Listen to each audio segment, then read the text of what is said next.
हम सब ने जीवन में कई कहानियाँ सुनी, पढ़ी या देखी होगी। इनमें से कुछ एक कहानी ऐसी होती है जो हमारे मन पर गहरी छाप छोड़ जाती हैं। आज मैं आपके समक्ष ऐसी एक मोटिवेशनल हिंदी स्टोरी लाया हूँ जो आपको मोटिवेट तो करेगी ही, साथ ही आपको अपने आप को इम्प्रूव करने का रास्ता भी बताएगी। बस आपको इस कहानी को पूरा पढ़ना या सुनना होगा। कई सालों पहले किसी एक राज्य में एक राजा राज करता था। इस राजा को घोड़े पालने का बहुत शौक था। इस राजा के पास वैसे तो कई सारे घोड़े थे, लेकिन इसके पास 4 ऐसे जंगली घोड़े थे जो इस राजा को काफ़ी पसंद थे। राजा ने इन घोड़ों को ट्रेन करने के लिए कई ट्रेनरों को बुलाया, मगर कोई भी इन घोड़ों को अच्छे से ट्रेन नहीं कर पाया। जब भी कोई इन पर बैठने की कोशिश करता तो यह उसे तुरंत अपनी पीठ से फेंक देते या उसे लात मार देते। राजा को घोड़े प्यारे बहुत थे, इसलिए ट्रेनरों को सख्त वार्निंग दी जाती थी कि इन पर जोर ज़बरदस्ती ना की जाए, यानी कि इन्हें मारा पीटा ना जाए। कई महीने निकल गए, मगर कोई भी ट्रेनर घोड़ों को अच्छी तरह से ट्रेन करने में सक्षम नहीं हो पाया। तब राजा ने अपने राज्य में ढिंढोरा पिटवाया कि जो भी व्यक्ति इन घोड़ों को अच्छे से ट्रेन कर देगा उसे बहुत बड़ा इनाम दिया जाएगा।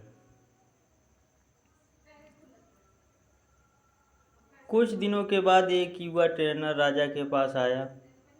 राजा ने अपनी शर्त की, घोड़ों की ट्रेनिंग बिना मार पिटाई की होनी चाहिए, ऐसा उस युवा को बताई। युवा ने राजा की शर्त मान ली और अपनी तरफ से भी राजा के सामने 2 शर्त रख दी। युवा ट्रेनर बोला, मैं आपकी हर शर्त मानने के लिए तैयार हूँ, मगर मेरी भी 2 शर्तें हैं जो आप मानो तभी मैं आपके घोड़ों को ट्रेन कर पाऊँगा।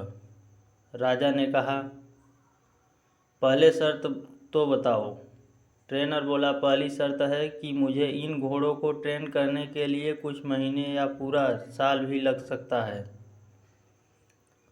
उतना वक्त दिया जाए। और दूसरी शर्त यह है कि इन घोड़ों के खाने पीने रहने का बंदोबस्त पूरा मुझ पर छोड़ दिया जाए। राजा के पास कोई और विकल्प था नहीं। कोई भी ट्रेनर आज तक घोड़ों को टर्न करने के लिए सफल नहीं हो पाया था, और अब तो नए ट्रेनर भी आने बंद हो गए थे। राजा ने युवा ट्रेनर की सारी शर्तें मान ली और घोड़े उसे सौंप दिए।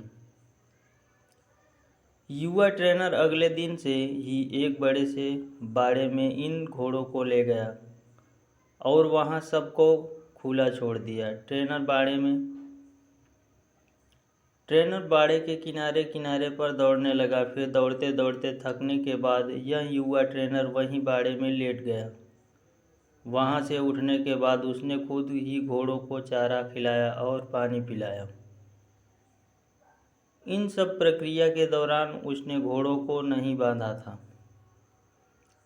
अगले दिन भी ट्रेनर ने वही सारा काम दोहराया जो उसने पहले दिन किया था। यह काम उसका नित्य क्रम बन गया। वह घोड़ों को बाड़े में खुला छोड़ देता, उन्हें घास चारा खिलाता और बाड़े के किनारे किनारे दौड़ता रहता। धीरे धीरे चारों घोड़े भी उस ट्रेनर के पीछे पीछे दौड़ना शुरू कर दिए। घोड़ों को लगने लगा कि ट्रेनर उसका दोस्त है और उनसे प्यार करता है। सारे घोड़े ट्रेनर के साथ बहुत ही सहज महसूस करने लगे।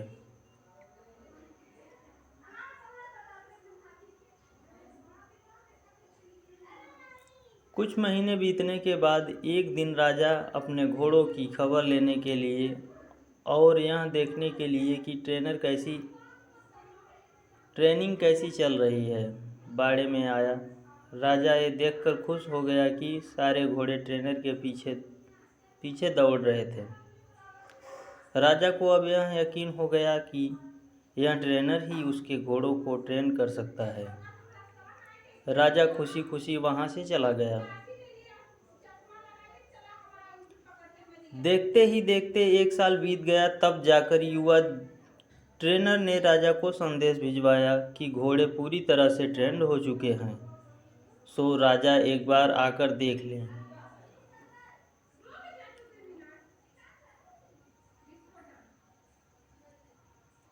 राजा की हाजिरी में युवा ट्रेनर ने एक के बाद एक घोड़े सभी की सवारी की और उन्हें मनचाही जगह पर ले जाकर दिखाया। राजा यह देखकर बहुत खुश हो गया।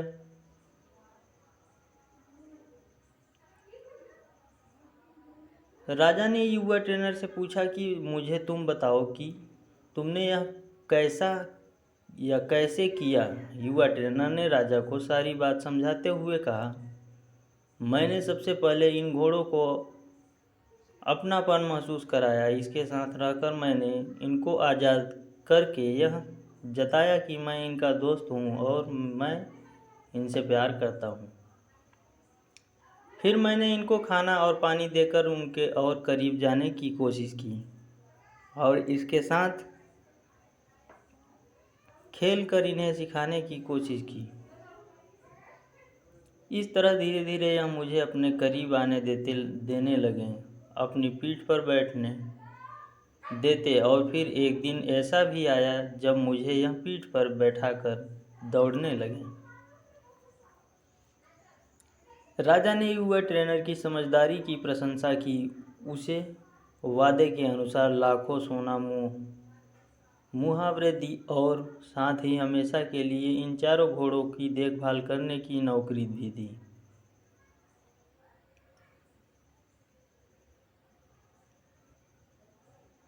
दोस्तों, कहानी तो बहुत ही मज़ेदार और रोचक है ही, मगर इनका जो सारांश है बहुत ही गहरा है। अगर मनुष्य के जीवन के साथ इन चारों घोड़ों की तुलना की जाए तो यह चारों घोड़े होंगे चिंता, गुस्सा और घमंड, लालच।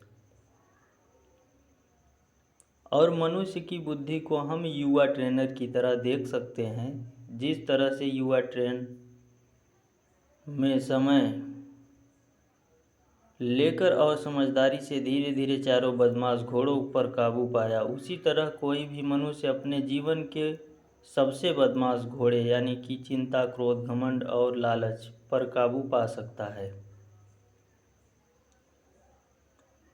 पहला, अप्रशिक्षित घोड़ा जो की चिंता है। हमारी बुद्धि को यह समझाना होगा कि चिंता बुरी होती है और चिंतन फायदेमंद होता है। चिंता किसी भी समस्या का हल नहीं होता। हाँ, चिंतन से हमें नए रास्ते जरूर दिखाई देते हैं। दूसरा उद्दंड घोड़ा है क्रोध। दोस्तों, कभी कभी जीवन में क्रोध करना आवश्यक होता है। कभी कभी ऐसी परिस्थितियाँ आती हैं जब आपका हक कोई मार रहा हो या बेवजह आप पर जुल्म कर रहा हो। तब क्रोध करना कोई बुरी बात नहीं है, मगर क्रोध कब करना, कैसे करना, कितना करना, किस पर करना है, इन सब की लगाम अपने हाथों में रखना बहुत ज़रूरी है। तीसरा उद्दंड घोड़ा है लालच। लालच ज्ञान पाने की हो तो अच्छी है, लालच अज्ञानता की हो तो बुरी है। लालच धन और मेहनत से प्राप्त करने की हो अच्छी है, लालच बिना मेहनत के गलत तरीके से धन प्राप्त करने की हो तो बुरी है। चौथा और आखिरी उद्दंड घोड़ा है घमंड। मैं यह काम कर सकता हूँ, इसे गर्व कहेंगे। मैं सिर्फ मैं ही इस काम को कर सकता हूँ, यह घमंड होता है। बस यही सारे फर्क बुद्धि रूपी ट्रेनर में से इन उद्दंड घोड़ों को समझाना होगा। फिर आपके यह चारों बदमाश घोड़े भी देखिए कैसे कंट्रोल में आते हैं।